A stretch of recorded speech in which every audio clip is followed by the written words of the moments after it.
What up, everybody? Okay. What up, everybody? Welcome to the MarkZDrumcast. I am your host, Mark Zapata. I'm the owner and founder of MarkZDrums and the host of the MarkZDrumcast here on YouTube. Good morning. It is a beautiful, sunny Monday morning here on the East Coast. Lots of fun to be had yesterday. If you are a fan of the Pittsburgh Steelers, as I am, exciting finish to that game. And if you're a New York Jets fan, hats off to you guys because that was a heck of a game. You guys might have something there. Good for you. Living in New York, I am constantly surrounded by Giants and Jet fans. I have many friends who are Giants and Jet fans, and congratulations, whatever. Myself, since I'm young, a Steelers fan growing up. And, but anyway, lots of fun. I'm having a good time, the NFL this year. The weather's cooling off, right? So we're going to get a weather report here on the MarkZDrumcast. The weather is cooling off. It's very nice. It's crisp out there. Fall is in the air. Oktoberfest coming up here at the MarkZDrums Studios. Oktoberfest coming up. More on that later. And of course, everybody's favorite holiday, Halloween. I had the pleasure of going out to the midnight market on Saturday, meeting a few friends and having a good time at a very, very local brewery. It's about 3 minutes from my house. It's a fantastic thing. Lots of oddities and weird stuff to be had at this midnight market. Lots of vendors, live music, tons of beer and food, and really, really good times. So, a very good weekend indeed. Here we are starting a brand new week of just creation and work and fun and whatever is in store. Coming back to you after a rough couple of weeks with some physical things going on, which are all behind me now. And what I want to talk about is not physical. I want to talk about mental. I want to talk about a couple of things today that can hopefully help improve your outlook, your attitude, your creativity, your productivity, all of that stuff, with being aware of a few simple things. Now, I've been preparing here because I've got some opportunities coming up, some fun things that I could be a part of moving down the road, more performance for me. I really enjoy performing, so any chance I get to perform is great. I've been writing a lot of music with some projects, which is also really, really great and incredible, but I do miss performing a bit. Recording is coming up soon for a couple of different projects, going into the studio and recording, so that's always fun as well. But again, performance, I can't even tell you what I like more, if I could even tell you that, if there is something that I like over the other. But I love creation and writing. I love performance, live performance, and I love recording. I love all of it. So whatever. Again, I'm just trying to fill my life with music and being a professional musician and an educator. A great, great rehearsals on Saturday from two of my student bands. I have my one 5-piece student band. I have all girls, and they made me curse, actually. I said to them, "You girls make me want to curse," and immediately they were like, "Oh." And I go, "In a good way." And they were like, "Oh, relieved." And I said, "Because you guys are a effing rock band." And they sounded so good. They sounded heavy. They sounded tight. The vocals were on point. Everything was so good. And I was so excited. And I said, you guys are an effing rock band. And that's it. They sounded dirty. They sounded mean.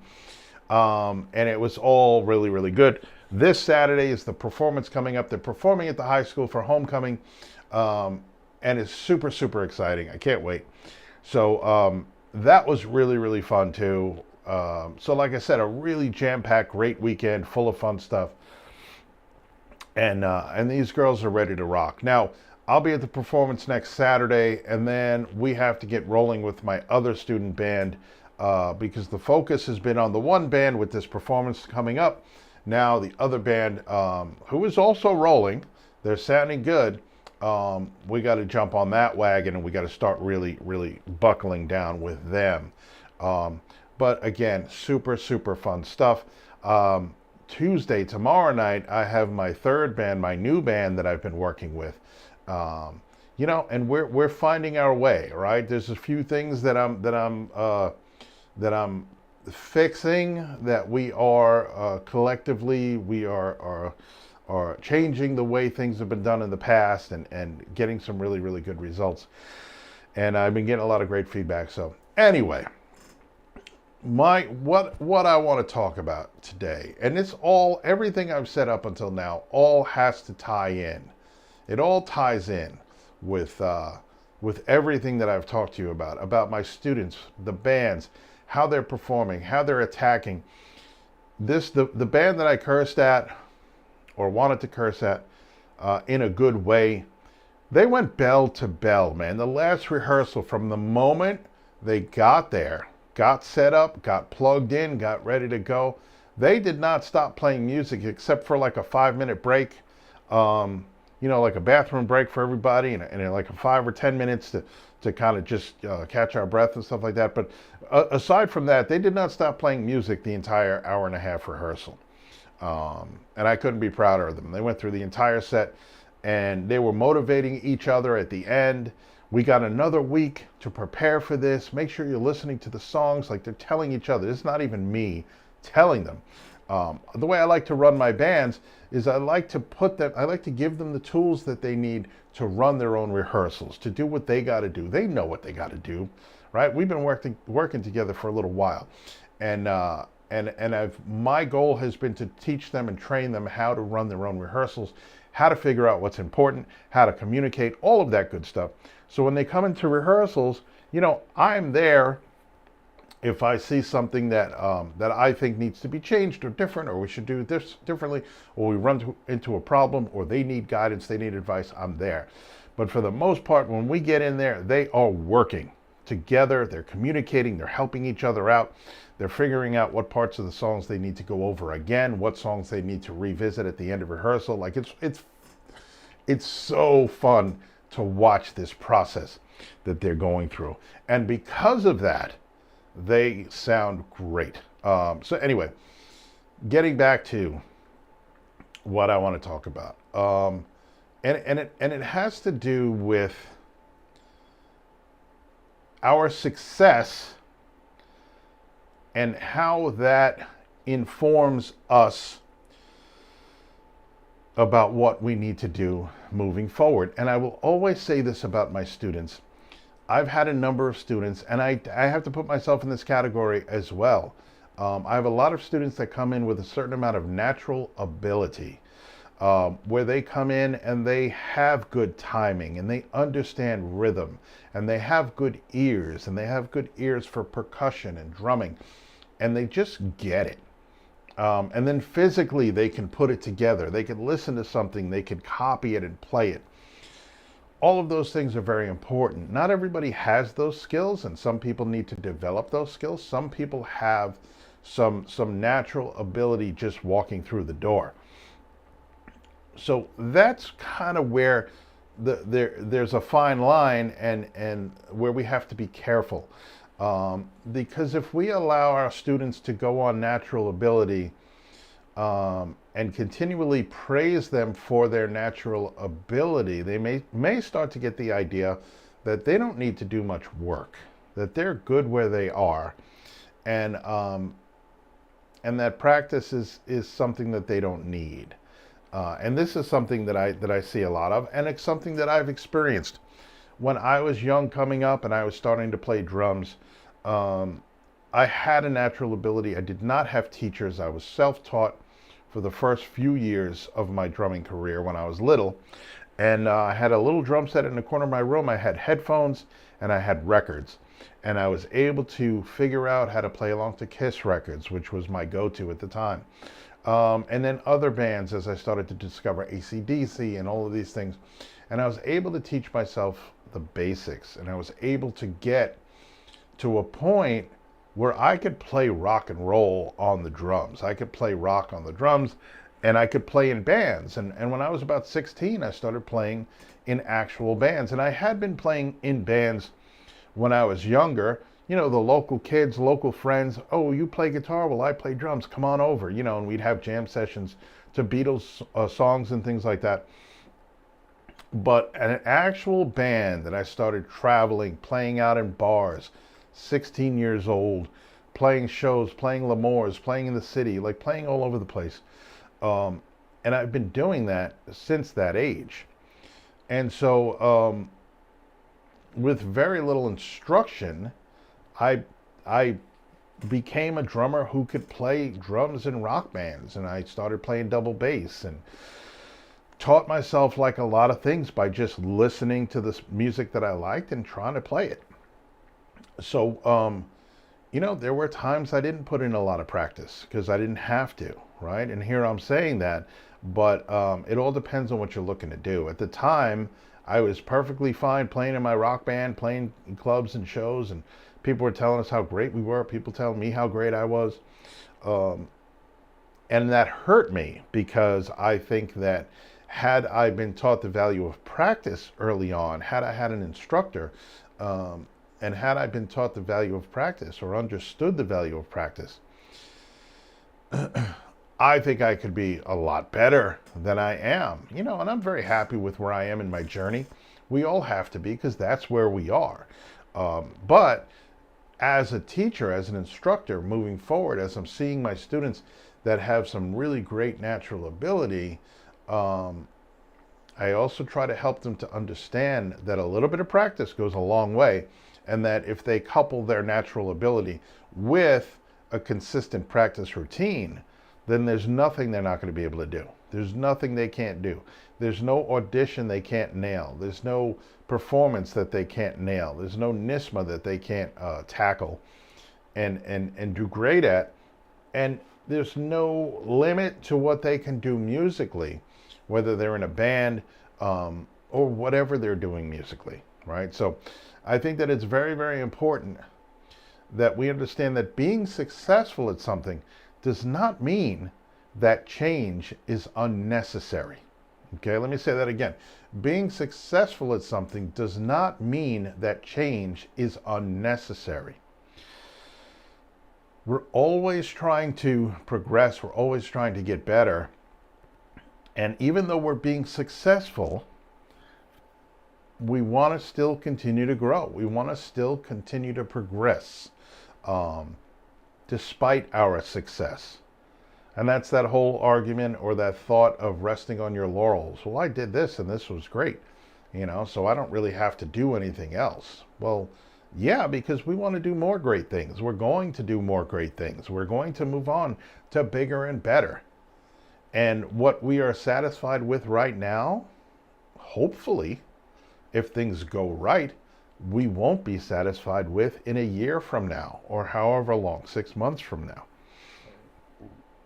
Because we always want to keep pushing our limits, pushing the envelope, moving into the area of the uncomfortable, because change is uncomfortable. So when we want to move into the area of change and getting better, and getting out of our comfort zone, getting away from the things we're used to and moving towards the things that make us uncomfortable, that's when we experience the most growth.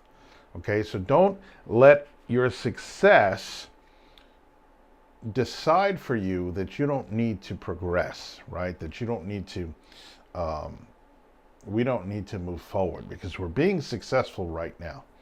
But we want continued success and we want growth and we want, you know, expansion and we want to just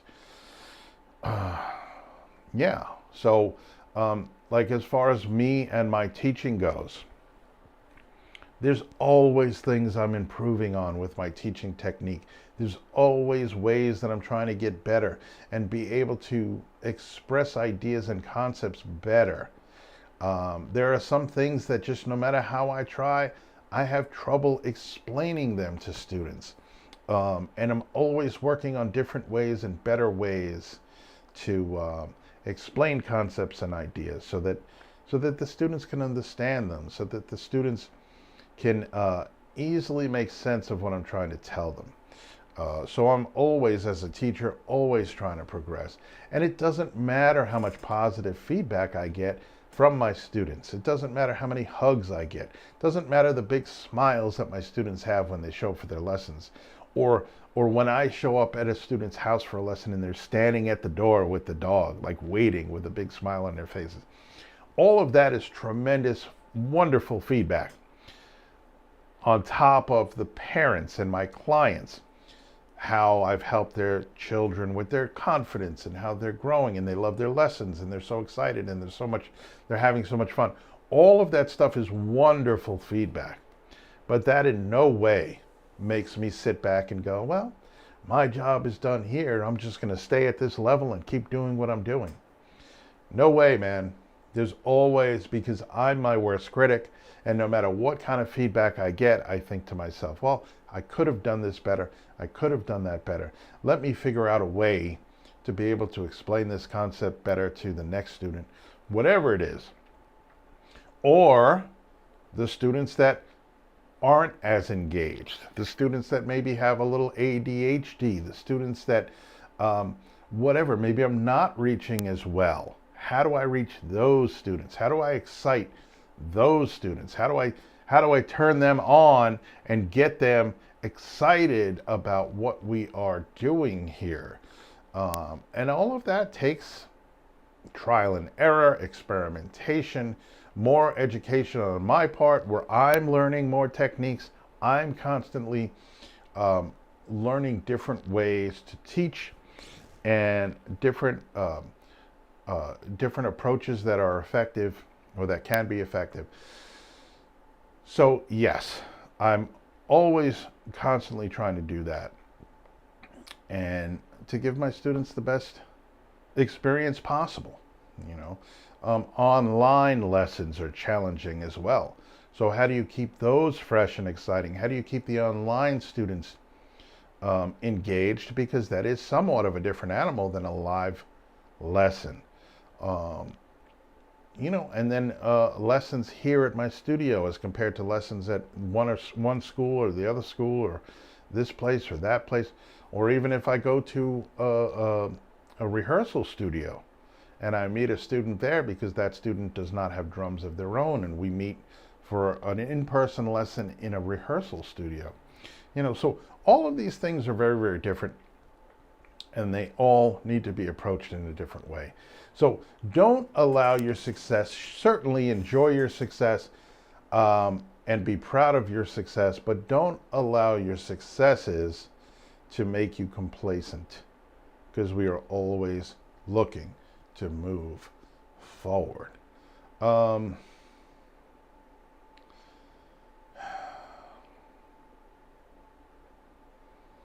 then there's always that I've learned to be careful about this. I've learned to be careful about this in particular, is when I notice progress in a student and the student has not been practicing. And I like to ask them first, hey, so have you been practicing? No, not really. Okay, because I'm hearing some improvement. And I believe that if you took a little bit of time to practice, you would be improving even faster than you are now. And I think you'd be having more fun playing because you'll be able to do more things. We'll be able to play faster songs. We'll be able to do more fills. We'll be able to do more challenging music if you took a little more time to practice, right? So I'm always careful because sometimes I'll put my foot in it and I'll be like, wow, you sound great. You must have been practicing. And they go, no, not really. Now I've put that in their minds that they've progressed without practice, which is possible. There is always the lesson itself where they can absorb information and understand things that can help to improve what they're doing. But it's very, very hard to improve without actually physically playing, without actually physically reading music if you're working on your reading skills. One of the things that is very important about drumming is learning how to process that information quickly. So I'm specifically talking about reading music. When you're looking at a sheet of music and you're looking at the notes and you have to play this piece at a certain tempo, it's not about how fast you can play the piece. It's really about how fast you can process the information coming in through your eyes from that sheet of music to the brain, and then having that translate into the physical motions that we need to actually play that piece properly. So without practicing reading, without reading a piece and playing it as we're reading it, without practicing our sight reading, it's very hard to increase our capacity for that type of processing. And so when we get into situations, if we want to take music to that level, if we get into situations where we are professionals and we are handed music to read and perform, whether it be in a recording studio, an orchestra pit, like anywhere, a live show, you're filling in or you're providing drums for either a recording, a live show, whatever, and you're trying to learn this music, or even better yet, you have to play this music on the fly. You sit down at the drums, you're handed a chart, you put it on the music stand, and now, okay, we're going to start recording in 5 minutes. Look over the chart, get yourself familiar, and then we're going to get going. That's a skill that needs to be developed, right? So if we can, it's very, very hard to do that without practicing. So we have to work on these aspects of our drumming in order to progress. So be very mindful what your attitude is about practice. Do you believe in its value? Do you believe that practice has value? Yes, practice has value. Practice is very valuable. But it's only effective when we actually practice. It's only effective when we believe in the value of practicing. And so one of the ways I like to do that is to challenge my students to practice for a week. Just give me this week between now and your next lesson where you're picking up your sticks and playing for at least 15 minutes, 10, 15 minutes a day. And then let's see at the end of the week at your next lesson, we'll revisit and we'll see if you feel like you've made any improvements in what you've been practicing. And I'll give them a few assignments to do and then let them go off. And it's pretty much impossible to come back with the verdict of, no, practice did nothing for me. You know, it's almost impossible to do that. And this is something I might have to do a few times to kind of get it to stick, because you know, some of my students have aversion. I think some people have an aversion to practicing anything, really. So if we can show a value to the student in practicing, and we can help them understand that practicing will help them progress to the point where they're having even more fun playing music because they can do more things, their abilities increase, their capacity to play different songs that they maybe weren't able to play before, all of that increases. So you know, a lot of times it is very, very beneficial for my students to be out there practicing and working on things. So a little psychology there, right? A little understanding of how our minds work, and what we think about our own playing, what we think about whether or not practice is valuable, and what we need to do. So that's why I always encourage my students to look back on their progress You remember 6 months ago when we started working together? What was the song you really wanted to play? And you weren't able to do it then, but now look, you can play that song with ease. So look at the progress you've made from then till now. Or within a lesson, having them do one exercise for 3 minutes, for 4 minutes, for 5 minutes. And then say, okay, remember the first couple of times you attempted this exercise. Now you've done it for only 2 minutes, and look how much better you're playing it. Look how much more evenly you're playing it. Listen to how much better it sounds. And then maybe do 2 more minutes and say, okay, so remember how you struggled in the very beginning. Now 4 minutes later, you're playing it so much better, right? So just think about how that might translate if you played this and a couple of other things for 10 minutes every day, how much better you'll be at these different things, okay? And that's how I approach it. And then hopefully that 10 minutes turns into 15, turns into 20, turns into, oh, it's been 10 minutes already, it's been 15 minutes already, I'm gonna play for a little bit longer. And then maybe it turns into a half an hour. So what I like to tell my students too is that I'd rather see them practice 10 minutes a day for 5 days a week, as many days as they can during the week, than a 2-hour practice session on a Saturday by itself.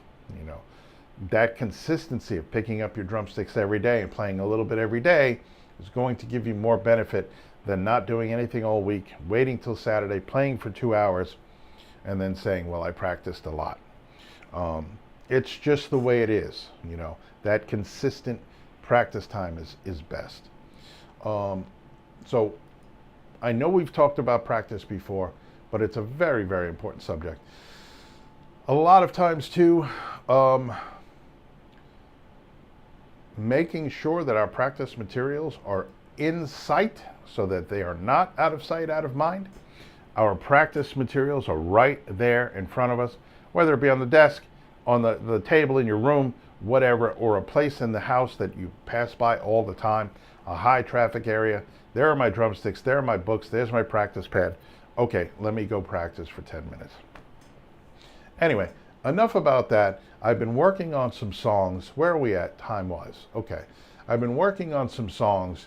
I'm going to leave you with some music that will get me silenced in Russia, as it usually does. Let's see, what do we got here? Let me turn off my mic. We'll leave you with some music as soon as I could figure out. Oh, by the way, I'm very happy because I just connected my Ethernet situation, right? I ran Ethernet throughout my whole house through the basement, and I have a connection coming up here in my studio, in my voiceover studio, as well as my den where my Xbox lives. And I ran everything to the router, hardwired everything. I made all the connections today. My thumbs and fingers are still in pain from working with those little wires when you're making those Ethernet connectors. But I connected everything, hooked everything up. Everything's working great. I have a connection now between my ATEM Mini Pro ISO so that I can control it over the network, and I don't have to have it directly connected to my computer anymore, which is really good because eventually I'll be able to stream right from the ATEM Mini Pro ISO to YouTube live, and I won't have to use my computer. I can use my computer for other things, for the previews, for the multi-screen, and for control. So if you can, hardwire everything, get everything on the same network, and your life will be easier. So I'm super excited about that. Anyway, here we go. Let me turn off my mic and play some songs.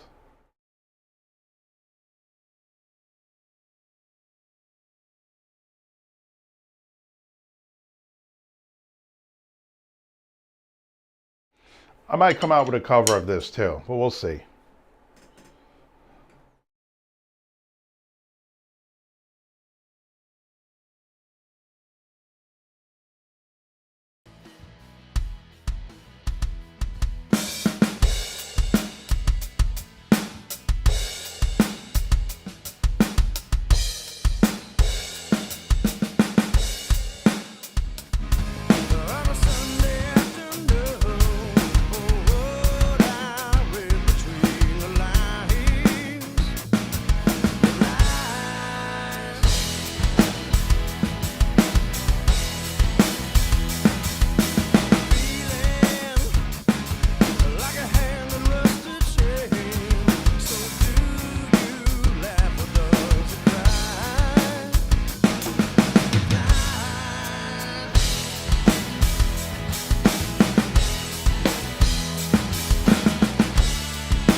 Hey. All right. So this is what I'm going to be doing moving forward for the rest of my day. Not for the rest of my day. I got a lot of students later on lined up, but I'm going to be practicing some drums. I'm going to be working up a sweat. I'm going to be getting some exercise. I'm going to be working on some new tunes and new things that I may be working on in the future. I have other stuff that I got to get ready to record and stuff like that. Like, I am stacked up with musical work, but it's all good stuff because most of the stuff I can do right here at the MarkZDrums Studios. Hey, Jerry, what's up, bro?